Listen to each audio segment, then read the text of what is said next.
Bum bum bum bum bum bum bum. Bum bum bum bum bum bum bum bum bum bum bum. Did you wonder where I was? I'm 2 minutes late. Couldn't get my Wi-Fi working. Had a little power outage last night. Messed things up. But I'm good now. We're back.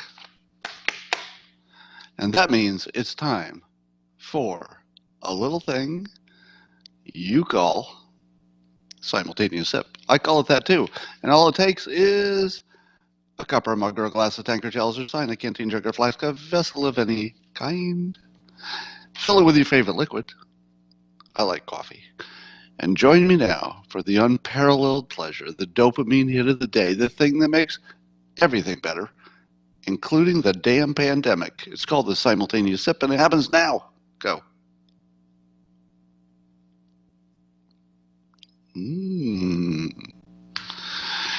Now, if you joined us last night, I had a little technical difficulty. I was trying to bring on a special guest to talk about convalescent blood serum. And as soon as he's ready, we're going to try that again this morning. So I'll wait till see when Ian gets on. All right, let's tell him we're good now. In the news, my favorite story is that President Trump apparently wanted to go golfing this weekend, but he didn't want it to be the biggest story.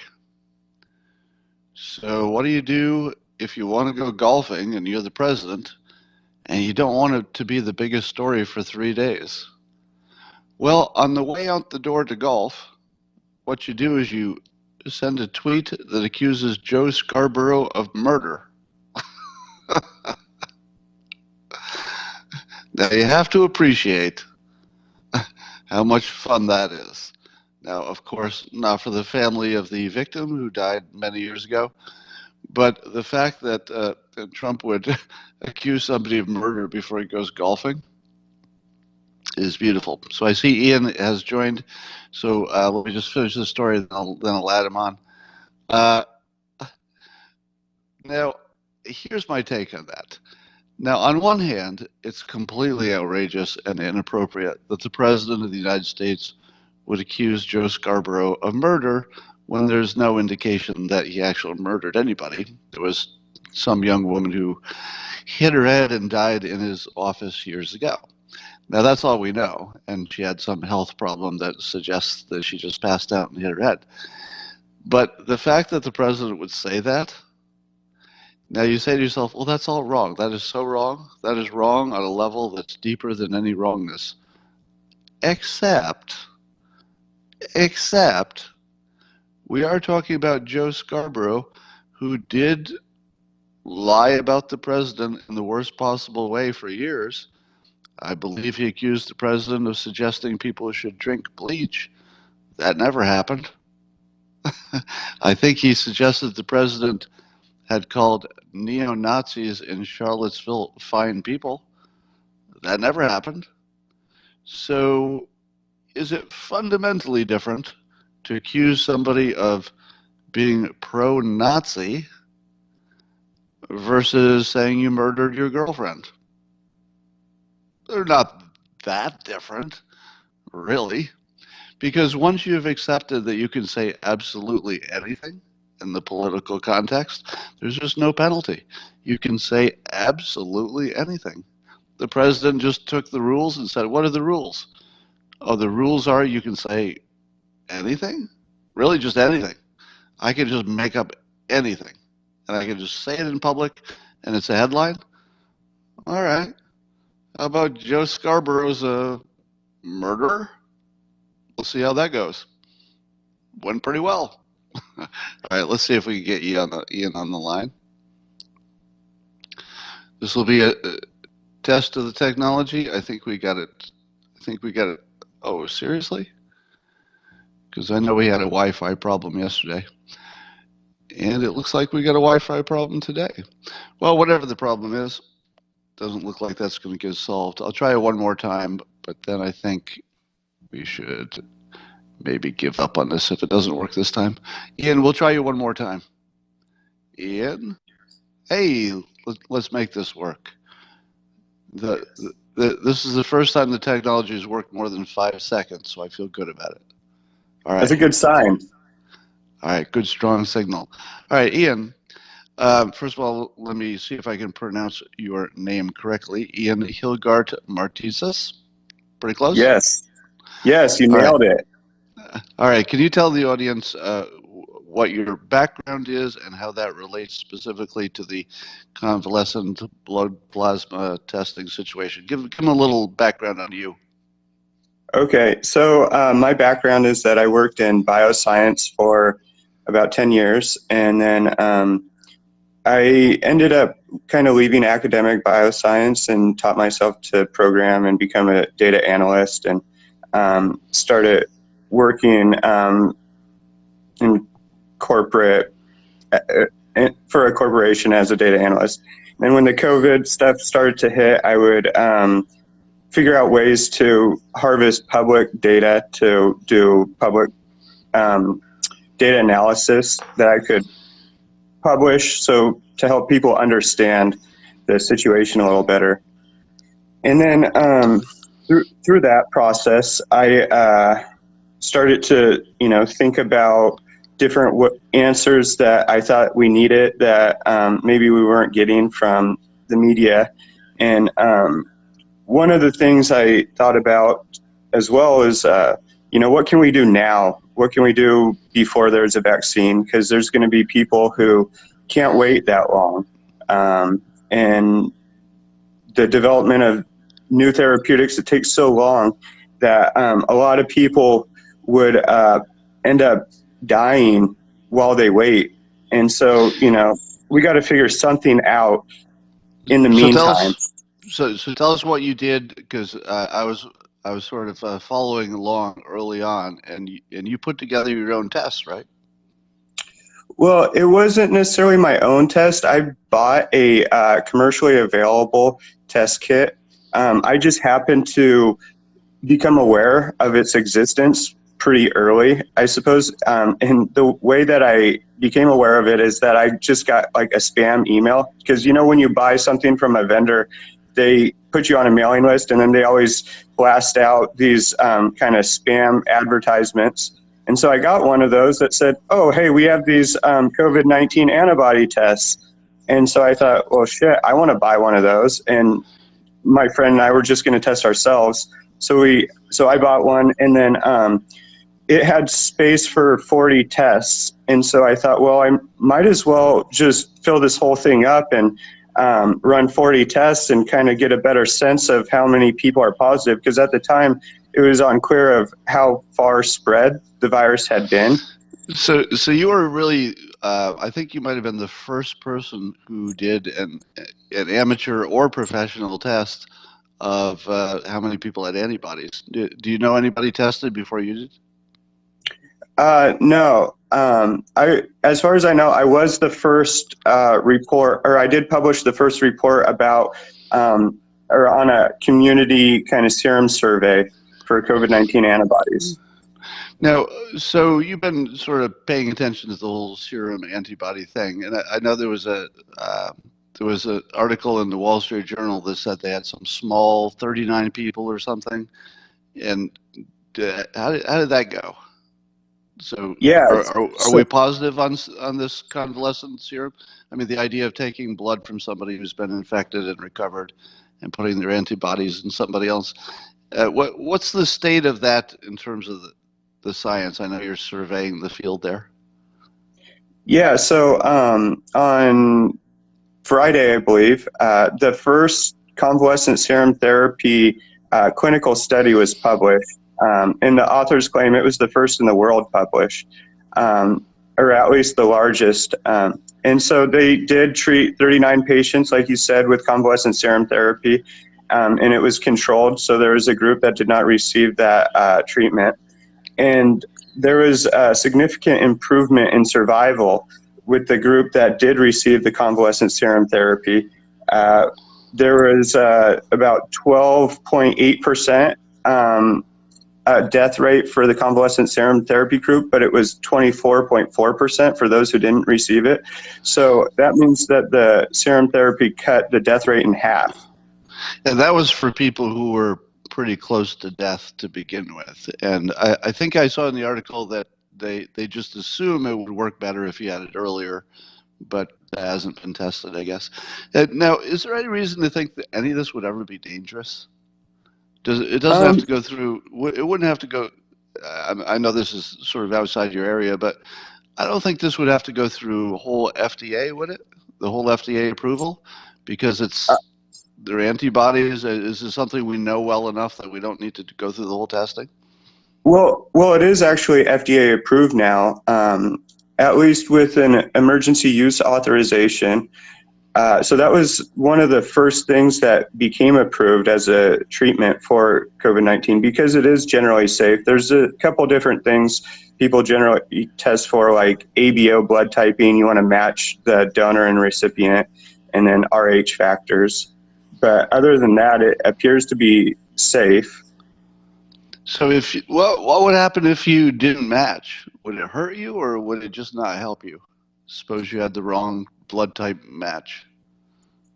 Yeah, it could definitely hurt you down the road. I'm not, it has been done without ABO blood type matching. In fact, when it was first used, or the reports I've seen when it was first used, were from the early 1900s, and they were not doing ABO blood type matching at that time. But all those reports showed significant improvement. Well, if you had to guess, based on isn't there are two other cases where they've used this convalescent blood serum approach, right? Was it HIV was one? Well, I think there's. I don't think it was used, or I'm not aware of it being used for HIV. But the treatment for HIV is monoclonal antibodies, and same with Ebola. And so it's similar in a way because convalescent serum therapy is basically using antibodies. It's more of a kind of gross product of antibodies where you're just taking everything under the sun that's in somebody's serum and giving it to somebody else, and you're not selecting for one specific antibody. But it has been used in SARS. There is actually a guy who got the 1901 Nobel Prize for the development of serum therapies, and he solved a diphtheria epidemic in Germany in the 1890s by using serum therapies, and that's kind of where it started. And so he's the pioneer in the field. His name's Emil von Behring. Now, do you know what it would take to scale this up? Let's say that in a few weeks we said, yes, this is the thing, we need more of this. Given that you have to actually take it from people, unless you're using machines to clone it, I guess, how quickly I know you did some calculations on how quickly you could scale up. Like what would you guess? I know this is an unfair question off the top of your head, but let's say if we were to say start today and said, all right, we want to get everybody convalescent blood serum therapy. Like, how close are we to being able to do that? Is that something that scales up very well? I think that it is generally reserved for the people that are in poor condition, in the hospital. So not everybody is going to need it. But for those people, it would be possible. It is obviously going to be dependent on your area. New York got hit so hard that I don't know if they would have been able to keep up with demand. But generally speaking, you have about 5% of cases who end up in the ICU, and those are the people that would be candidates to receive the therapy. Would they really? Because why wouldn't you give it to people even before they had it, so that if they did get it, they can handle it more easily? Just because of scalability, it is tough. You need to do plasmapheresis to get the plasma from donors. You also have to be checking people ahead of time to make sure that they actually have an antibody response against the virus. Let me ask you some sort of detailed questions. If you're going to draw blood from one person and turn that one person's blood into antibodies, how long would the whole process take from putting the needle in to draw the blood to having it in your hand and ready to give somebody else? I think that you can do plasmapheresis in a couple of hours. It depends on obviously how much you're trying to harvest. The amount that the FDA allows, I believe, for a donation is 1 liter per week or 2 liters every 2 weeks. And then in the study that you were talking about, they used about 500 milliliters, which is a half a liter per patient. So it looks like a donor could donate. Go ahead. Yeah. To simplify that, each donor giving one donation could handle how many people? 4, it looks like, if over a 2-week donation period, or 2. How about for one donation? If I donate blood once, how many people would that handle? 2. So that's kind of hard to scale, isn't it? Yes, exactly. And so that's why I say it should be reserved for only the people that are in poor condition or in the hospital. Now, have you looked into the? I don't understand the differences or the nuances of monoclonal, where you're just taking the best antibodies you can get from one real person, and then you're cloning it with machines to scale it up. Is there a limit to how quickly you can do that if you just keep building machines? I mean, could we do a ventilator type thing where we just say, all right, everybody's building monoclonal devices? Have you looked into those? Do you know if that's a path or not? Yeah, those are the first therapies that will come online for COVID-19 is the monoclonal antibody therapies. It takes a little bit of time to develop because of the process. You build what are called hybridomas, and that's a fusion between a cancer cell and an antibody creating cell. And the cancer cell makes it immortal, and then the antibody secreting cell is fused, and it starts just producing antibodies in mass, and then you can create a ton of those cells. They're all identical and make a bunch of antibodies in a bioreactor. And that's being done now. It just takes a little bit of time to identify the specific antibody secreting cell that you want to use that's making good antibodies. Now, once you've identified the antibodies, isn't it just a question of making more of those machines and more of those facilities? Couldn't you just keep scaling it up indefinitely? Correct. Yeah, you could, especially if somebody identified a good antibody secreting cell and then made the hybridomas, and if they were to share those with other people and kind of decentralize the production and make it scale faster, that would maybe be a good way to do it. There's also, you should be probably combining a lot of different hybridomas to get good coverage for your antibodies. Make sure that there's a good, strong protection there. Have you heard? I haven't seen any news coverage of the monoclonal anything. Do you know if anybody's getting any traction actually doing that? I haven't seen anything that's become available yet with those. I've seen some anecdotal reports about strong protection. I think last week there was a report from a company that said they had a good candidate, but it's still a little early. And the other thing is that there's a difference between having an antibody that you can see recognizes COVID-19, and then also whether that antibody neutralizes the virus. So I've actually seen some evidence in my hands where somebody can test positive for antibodies that recognize the virus, but those antibodies don't necessarily neutralize the virus. And then conversely, somebody could have a low level of antibodies that recognize the virus, but those antibodies are very strong at neutralizing. So there is nuance there. So, and do we have any more visibility on how long antibodies would last? Let's say you got them either naturally by having it and recovering, or you got it from the plasma from somebody else. Do you know, is there any difference in how long they would last? That's a good question. I don't. you might expect there to be a shorter window for donor antibodies because they might start to get marked as non-self by your immune system and then kind of removed.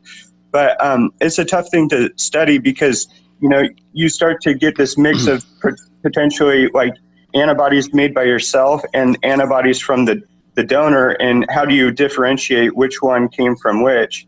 But I think generally like 2 years is what a lot of people say. If you look at data from the original SARS patients, 2 years of protection is what people were getting at least. Some got protection out to 17 years though. Now, would you say that it comes down to literally just how fast we can make this stuff? I mean, that's really the gating factor, right? Because at this point, we kind of know it's safe and we kind of know it works, or all common sense says it works, right? I mean, it would be hard to imagine it doesn't work. Yeah, it definitely works. And one of the limitations is just getting access to the people who are producing those antibodies so that then you can kind of identify those antibody secreting cells and scale this. So I would encourage anybody that's ever had it and recovered to look into getting tested for antibodies and look into donating their serum for convalescent serum therapy, because you could donate every week or every couple weeks, and that serum can be banked for the future where maybe in the fall we have a second wave or something. So I think we should be stockpiling serum now in anticipation for the fall and winter time. Interesting. So there's an idea I had never heard before, which is we have all these strategic stockpiles of everything from oil to PPE and ventilators. It would make perfect sense to have a national stockpile temporarily. I don't know how long you can store this stuff, but that makes perfect sense to have a national stockpile of convalescent serum. That's actually a great idea. I hope somebody's watching this who can do something about that. Yeah, go ahead. Yeah, and that, like I said, requires people who have had it to get tested for the antibodies and be kind of active participants. I think that a lot of people are looking for something that they can do to help nowadays, and that's one pretty easy way to do it. And I think that those people should get paid to donate their serum. A lot of them have probably accrued pretty significant hospital bills along the way, and this would be a way to offset those bills for them. And this is interesting. So you're talking about how this might be a money-making thing. Are you aware of anybody who's ever charged for their antibodies for any kind of situation? Has that ever happened? I'm not aware of a specific instance where somebody's donated their antibodies because they just had the greatest antibodies out there. But, there's plasma donation centers all across the country. I don't know the name of one offhand, but I know there's national chains of plasma donation centers, and they pay people. This is very interesting because, I think that the patriotic mood in the country at the moment is so high that you could get all the blood you wanted. Basically, if the president of the United States said, "Here's the deal: if you've tested positive, I need you to do this. Go in and offer your blood. We're going to try to see how much we can get." I believe that patriotism alone would give you all the blood you wanted. But if you really wanted to take it to the next level, people are people. And if you could offer more money to, let's say, go in a second time or a third or a fourth time, as you were suggesting, I would imagine that a monetary incentive would probably have a gigantic benefit. I mean, I like that as well. Yeah, and I've talked to some people about, the monetary incentive, and people get a little bit uneasy sometimes about that. But my perspective is that, it's going to be administered in the hospital, and is the hospital making money? Yeah. So why shouldn't the donor? Yeah. So exactly. Now, so we've got safety. It's really just a production problem, it seems to me, and it's almost like, gosh, it feels like it's such a big deal. You know, the biggest deal, of course, is wearing masks. But I would think that the second most promising thing, you know, if we have to wait for vaccines for months and months, but the things that we can do now, the second most promising thing is probably this, wouldn't you say? Yeah, in terms of things that we know that work and not having to wait around for something that, you know, may never actually happen, right? There's no guarantee that we'll have a vaccine or anything like that, but we know this works. And Right. so, you know, why not embrace it while we also pursue other avenues to solve the problem? So, yeah, go ahead. I was just going to point out, so I started a company that we're going to be doing antibody testing as well, and I'm specifically doing neutralization tests, which means we're not just testing for the presence of antibody, we're testing to see whether your antibodies neutralize the virus. And we plan to take that data and kind of publish the de-identified data on open source dashboards for anybody to check out, just so everybody can get a general sense of where their community is in terms of relative protection. And then I plan on creating an avenue for people who test positive for neutralizing antibodies to be sent information on how to donate their plasma, right? So we'll be identifying those candidates, and so then they should be told, you know, here's what you can do if you're interested in helping other people with your unique situation or unique set of antibodies. So, Ian, I've been watching the comments, and I just want to call out something that you know, I always talk about winning attitudes and losing attitudes, and I'm watching a lot of losing attitudes in the comments, specifically people who don't quite appreciate, and I'm going to make them appreciate it now, the power of your talent stack, because people are sort of saying, "Oh, data analyst, what's that got to do with this?" But the whole point is that you knew how to draw blood, you knew how to get these tests. You've got, what did you say your background was? Biological what? Bioscience. Yeah, so he's got a bioscience background. So he basically compiled a whole bunch of skills together, including starting a new business initiative to try to help with the coronavirus. So when you see Ian jumping in, and I was watching this from the beginning, and on day one, Ian was saying, "All right, I have this set of talents. How can I help in this coronavirus thing?" And then I've been watching as you've grabbed, you know, like one piece of it at a time and tried to assemble it into something that would be bigger than the parts. And I've been completely impressed, not only at the early data visualization stuff you were doing, because initially you were doing data visualization, some of the best ones I'd seen on the internet, and then you found that your talent stack could get you all the way to here, and next thing you know, it could be one of the pivotal, at least informational parts of what would be the second most important thing we do after masks. So I'm very impressed at what you've done, and for those who are maybe don't have the winning mindset, what the hell did you guys do? Let me just say that while you're on the line, Ian. Limit to your critics, because you know there's always going to be somebody on here, blah blah. I hear this all the time. You know, hey, you're a cartoonist. Why you're doing this, blah blah blah. But all of those people, you're not very successful, I'll bet. Because if you're worried about staying in your lane and you're worried that people only have one talent, Ian's got more than one talent. Sorry. If you only have one talent, maybe you don't understand how that works.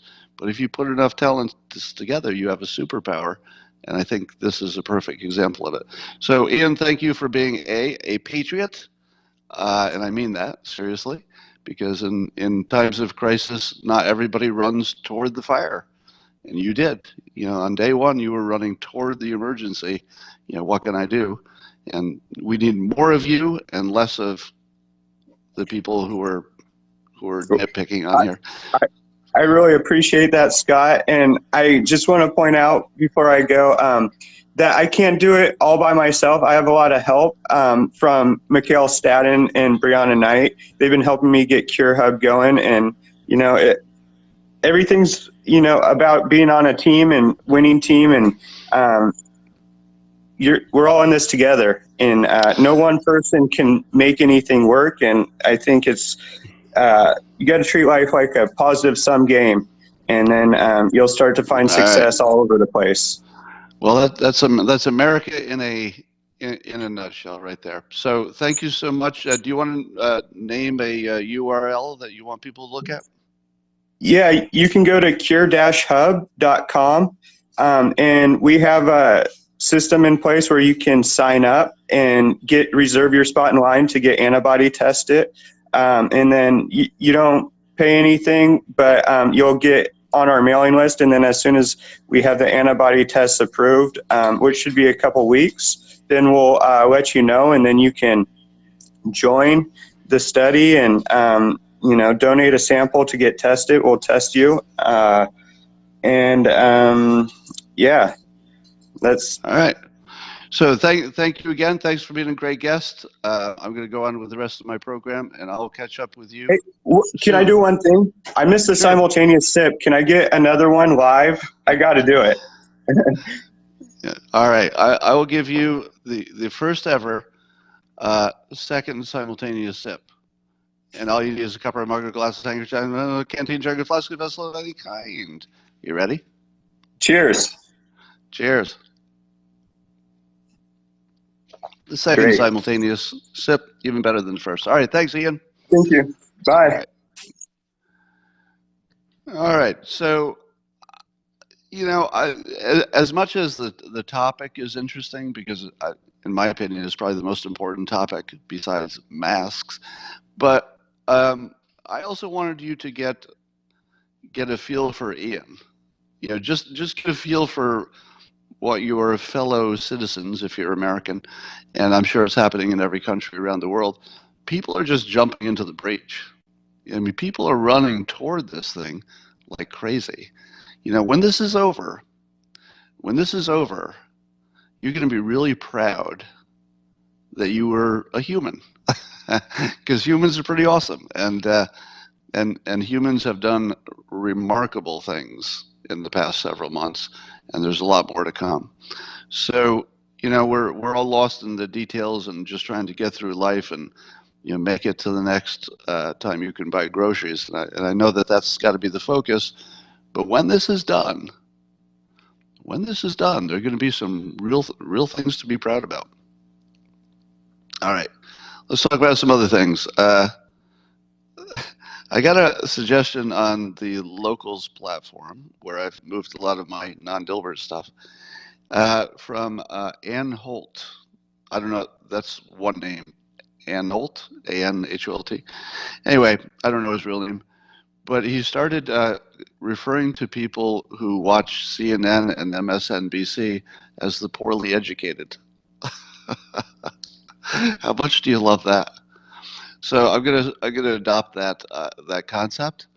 So instead of what I used to be saying was, it's two movies on one screen, and some people are siloed in their news, and they don't see the news from the other side.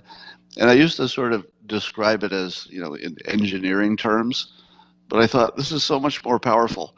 Just say, oh, you only watch these networks? Well, you're among the poorly educated.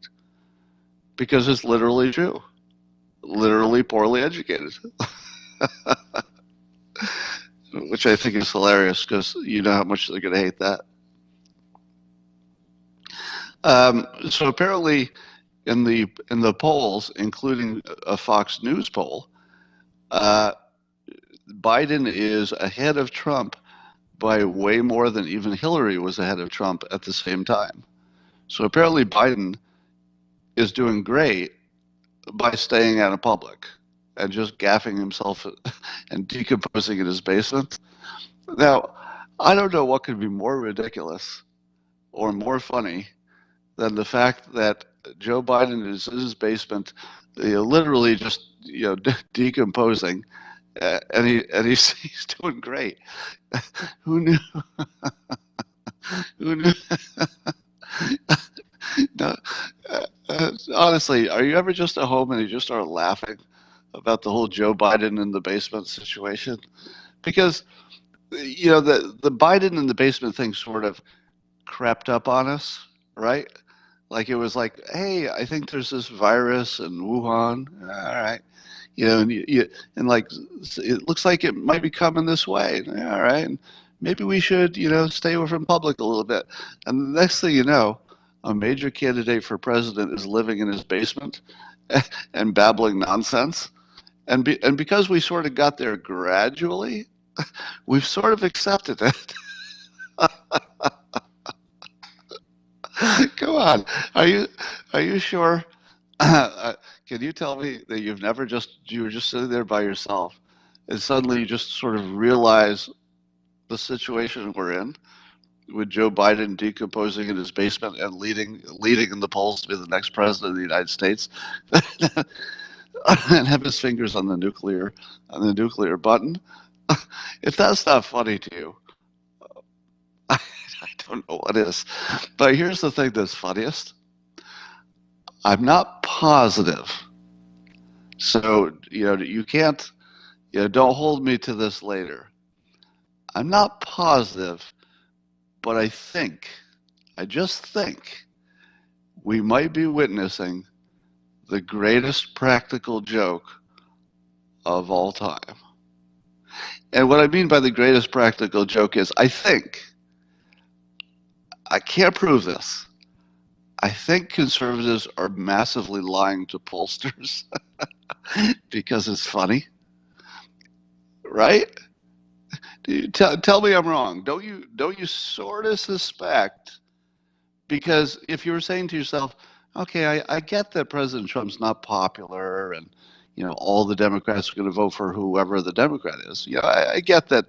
That's going to explain most of what you see, right?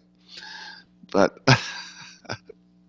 the fact that Biden's down there decomposing and leading the polls strongly suggests that what we're seeing is a really large national scale practical joke. Because if the polls still say Biden by 8 points, and then Trump wins by 8 points, it's going to be the greatest troll of all time.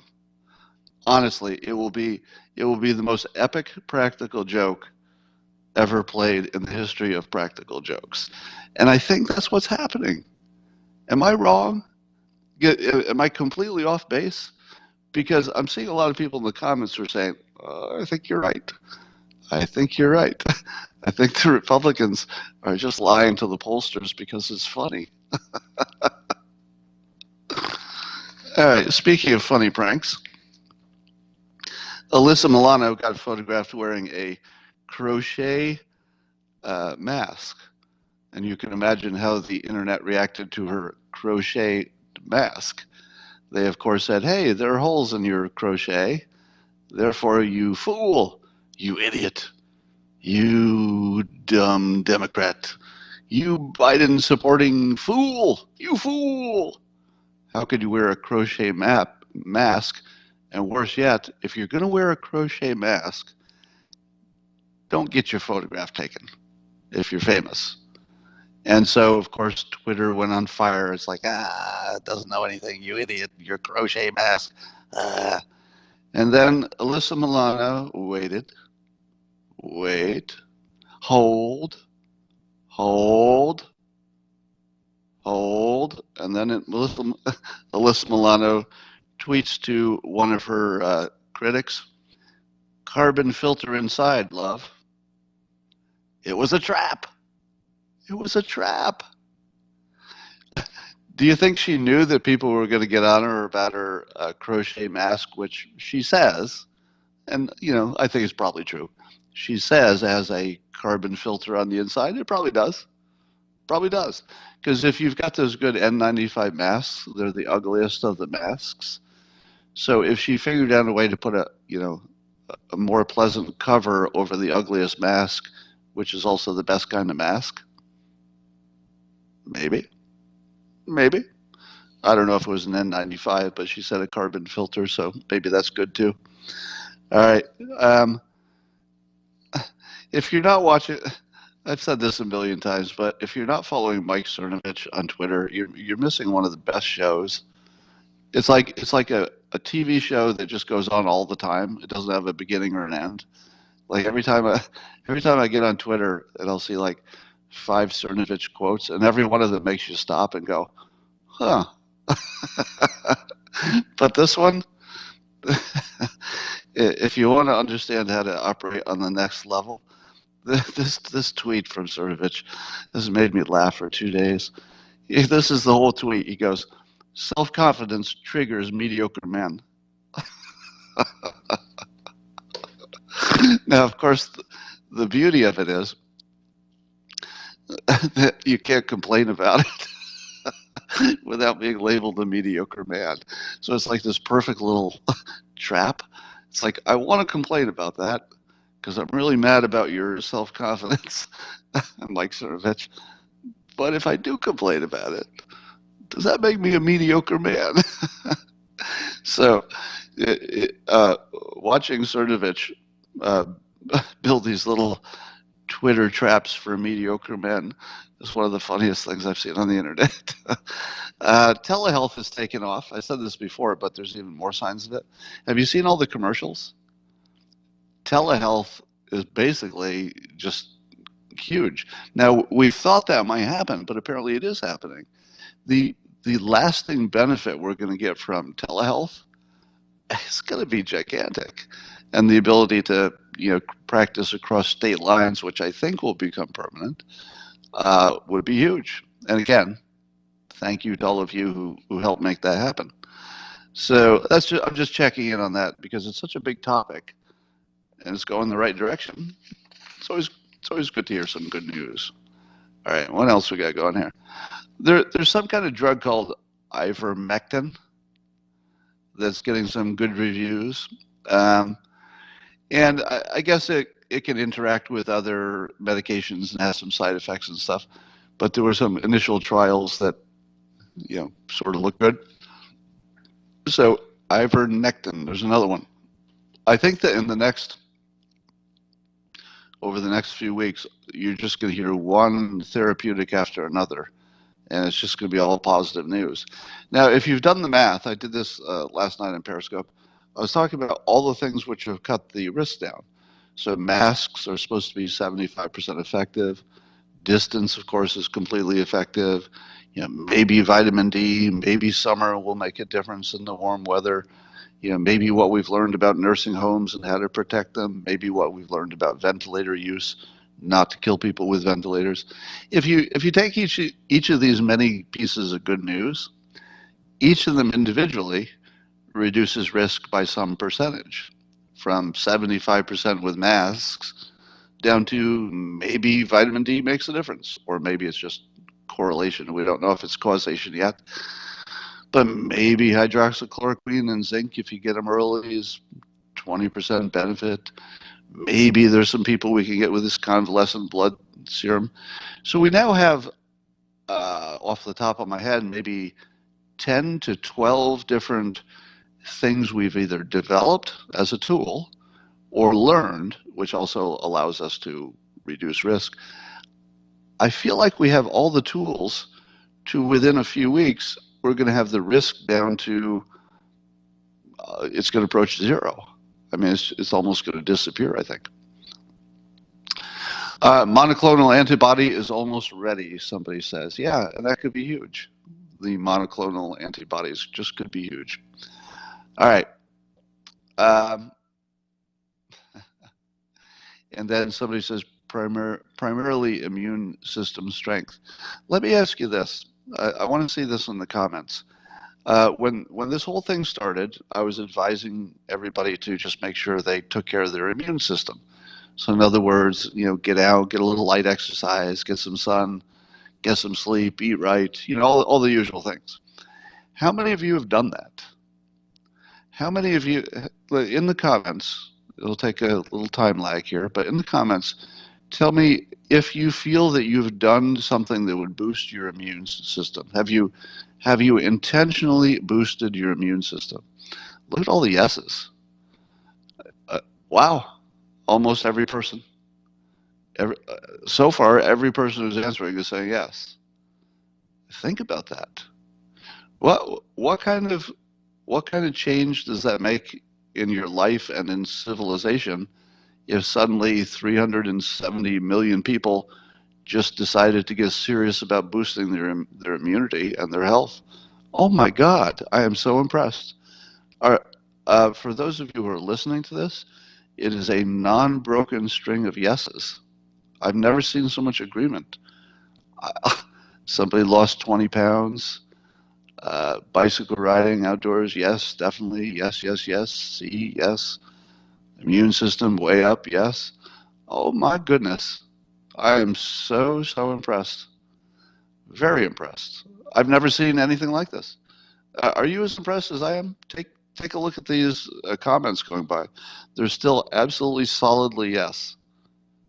Holy cow. This is the most underreported story of the year, isn't it? Wouldn't you say this is the most underreported story? If we had not had a coronavirus and suddenly you found that 370 million Americans, and I'm guessing other countries are doing something similar, if you found that hundreds of millions of people suddenly took seriously their health, what did we just do to the entire healthcare cost of this country? How much of this is going to become habit? I'm wondering if you think that you'll be able to turn this into habit. The trouble is, a lot of us are not going to work in the normal ways. We don't have the normal schedule. So it's going to be harder when you're trying to work it in with your normal schedule. But wow, I am so impressed with all of you. Genuinely, somebody stopped smoking. Congratulations. Congratulations on stopping smoking. That is hard. All right. So, well, that might be the good news from this. Maybe our healthcare costs just took 20% hit simply because we're in better shape and we know how to do this. So, where can you outdoors shoot? I don't understand that question. All right. Well, I'm impressed with you all, and I'm going to leave you on that note. Hope you learned something today, and I'll talk to you tonight.